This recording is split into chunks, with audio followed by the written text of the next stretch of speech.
5 மணிலேருந்து எனக்கு phone call, DGP Rangasamy, PP Rangasamy, Karthikeyan எல்லாம்.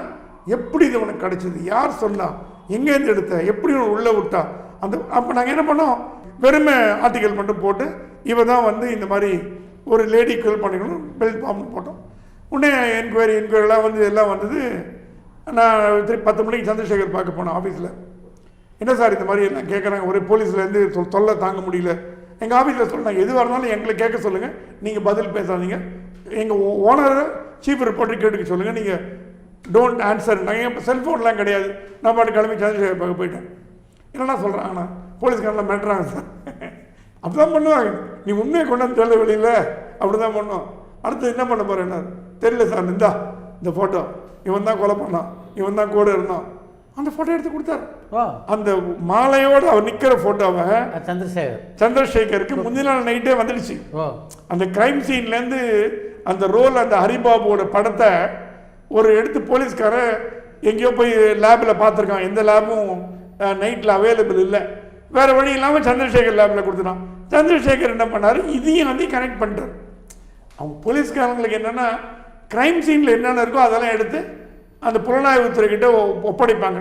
ஒப்படைச்சு அவங்க செக் பண்ணுவாங்க, கத்தி இருக்கா, குண்டு இருக்கா, புல்லட் இருக்கா, அது இருக்கான்னு. ஸோ இந்த மாதிரி ஃபிலிம் கேமரான்னு அதில் படம் போட்டு பார்க்கலாம் கொடுத்துருக்காங்க. எங்கேயுமே இல்லாததால அது சந்திரசேகர் கைக்கு வந்து அவர் பிரிண்ட் போட்ட உடனே நேற்று நாங்கள் போய் பார்த்து அதையும் கரெக்டாக மேட்ச்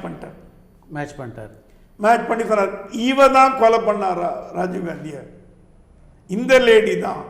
நம்ம நேற்று பண்ண ஃபோட்டோ எங்கே கொண்டாடினார், காமிச்சேன் பார், 2 மூஞ்சி ஒன்றா இருக்குது. ஸோ இந்த லேடி தான் கொலை பண்ணா, போய் போடு ஃபோட்டோ போடு அப்படின்னார். சொன்னேன், சார் நீ தைரியமாக போடு அப்படின்னார். நேராக வந்தோம். This is the woman who kill Rajiv Gandhi. Photo கையில் கார்லரோட நிற்கிறான். ஆனால் நாங்கள் என்ன பண்ணோம், சிவராசனை கட் பண்ணிட்டோம்.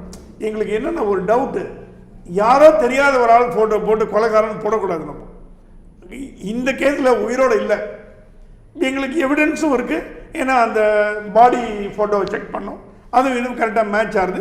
ஸோ அதனால் 2 ஃபோட்டோவும் போட்டு, பாடியில் இருந்த அவருடைய டெட் பாடி ஃபோட்டோ போட்டு, உயிரோட கையில் மாலை வச்சுருந்த ஃபோட்டோ போட்டு கம்பேர் பண்ணி போட்ட உடனே தீயாக பற்றிக்கிச்சு.